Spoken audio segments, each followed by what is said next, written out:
Nabi Muhammad belum minta, diberi oleh Allah. Karena itu ketika dilempar bukan hanya dengan kata-kata. Penduduk Taif melemparnya dengan batu, lempar dengan kemarahan, lempar dengan segala hal. Apa kata Nabi? Karena alam nashrah laka sadrak, kata Nabi, ya Rabb. Ketika dua malaikat penjaga bukit mengatakan, angkat tanganmu Muhammad, mud yadaika ila sama, angkat tanganmu ke langit dan mohonkan kepada Allah supaya kami angkat gunung Taif untuk menghimpit mereka yang tidak punya sopan santun itu. Murka malaikat. Bagaimana Rasulnya dilempar dengan batu, berdarah menetes, bentengnya Zaid bin Thabit luar biasa, tidak mampu menghalanginya. Apa yang terjadi? Nabi, alam nashrah laka sadrak, kalimat mulia mengalir di lisannya. La, mohon jangan lakukan itu. Fa innahum qaumun la ya'lamun, mereka hanya belum mengetahui saja. Saya bermohon kepada Allah, kelak di bumi Taif ini akan nampak laki-laki, perempuan, besar, kecil, tua, muda yang akan mengatakan beriman kepada Allah dan Rasulnya. Lalu lantas beliau berkata kepada Allah dengan kalimat yang mengalir syahdu, dengan darah yang masih mengucur, dengan kalimat yang berbelas kepada Allah, Ilahi, ila man takiluni, am ila ba'idin yu'limuni, a ila qaribin yu'zini, fa ana radin ya Rab, ma lam taghdab alayya, la hawla wa la quwwata illa billah. Ilahi, duhai Allah, ila man takiluni, setelah dari sini yang saya dilempari, saya dihujat, kemana lagi engkau akan antarkan saya? Ila qaribin yu'zini, apakah ke tempat yang dekat dari sini dan saya akan disakiti lagi? Am ila ba'idin yu'limuni, atau tempatnya masih jauh yang harus saya tempuh, tapi di tempat itu saya akan dihinakan lagi. Ana radin, saya ridha ya Allah, malam taghdab alayya, sepanjang engkau yang tidak murka kepada saya. Alam nashrah laka sadrak, manusia melempari, radin. Manusia menghujat, radin. Malam taghdab alayya, sepanjang engkau tidak murka kepada saya. Muhammad sallallahu alaihi wasallam.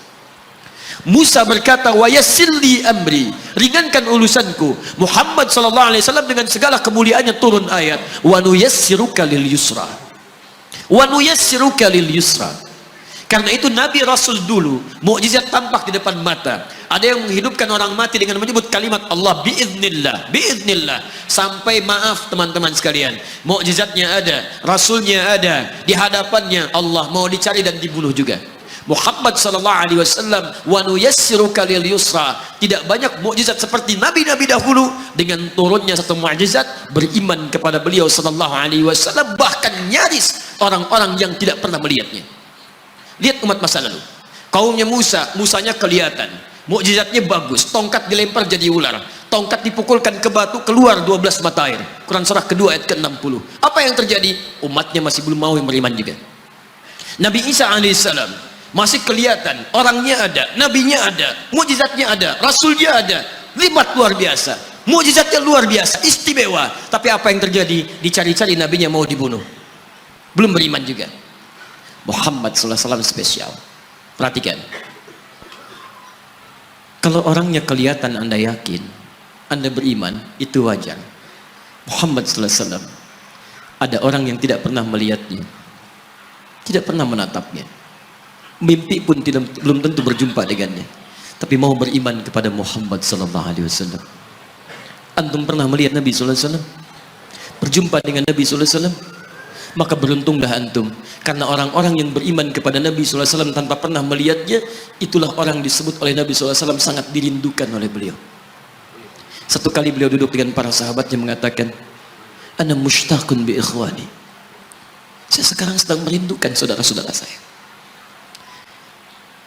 Kata sahabatnya, alasna ikhwanak ya Rasulullah, bukankah kami saudara-saudaramu? Kata Nabi, bal antum ashabi, kalian itu bukan saudara-saudaraku, kalian sahabat-sahabatku.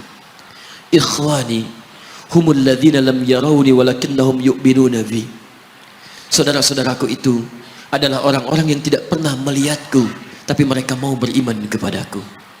Jadi kalau Nabi saja merindukan antum, kenapa antum tidak merindukannya? Kalau Nabi menantikan kita di surga, kenapa kita tidak menjemput penantian itu?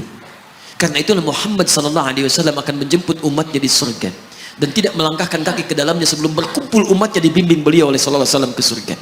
Allahumma salli wa sallim wa barik alaihi. Allahumma salli wa sallim wa barik alaihi. Allahumma salli wa sallim wa barik alaihi.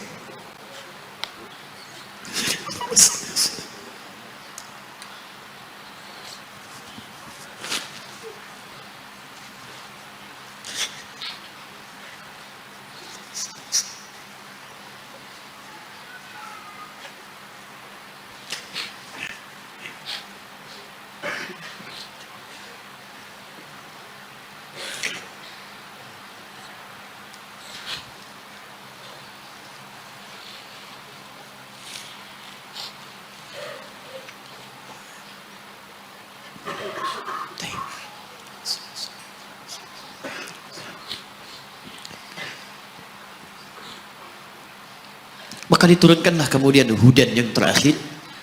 Diharapkan dengan hudan ini mengantarkan semua umat Muhammad SAW yang mau beriman dan mengikutinya ke surga. Karena Rasulnya spesial, umatnya spesial, maka diturunkan di waktu yang spesial dengan petunjuk yang spesial. Quran surah kedua ayat 185. Syahrul Ramadan alladzi unzila fihi al-Quran.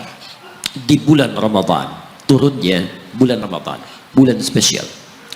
Unzila fihi al-Quran, diturunkan Al-Quran. Apa fungsi Al-Quran itu? Ternyata bukan bacaan biasa, bukan koleksi yang Anda simpan di pinggir-pinggir masjid atau terletak di atas-atas dipan di rumah Anda. Maaf, hudan. Lihat ayatnya. Syahrul Ramadan alladzi unzila fihi al-Quran hudan. Hudan. Petunjuk kita. Sumber kebahagiaan kita. Sumber ketenangan kita. Sumber capaian terbaik alam kubur kita. Dan petunjuk yang akan mengantarkan kita ke surga. Dan hebatnya, kalau yang umat-umat dulu itu terbatas sifatnya, tidak pernah disebutkan linnas. Suhuf Ibrahim wa Musa. Daud untuk kaumnya, Musa untuk kaumnya, Isa untuk kaumnya. Tapi Muhammad SAW hudannya linnas, untuk semua manusia. Jadi tawaran Quran, Allah menginginkan semua manusia yang kembali ke surga.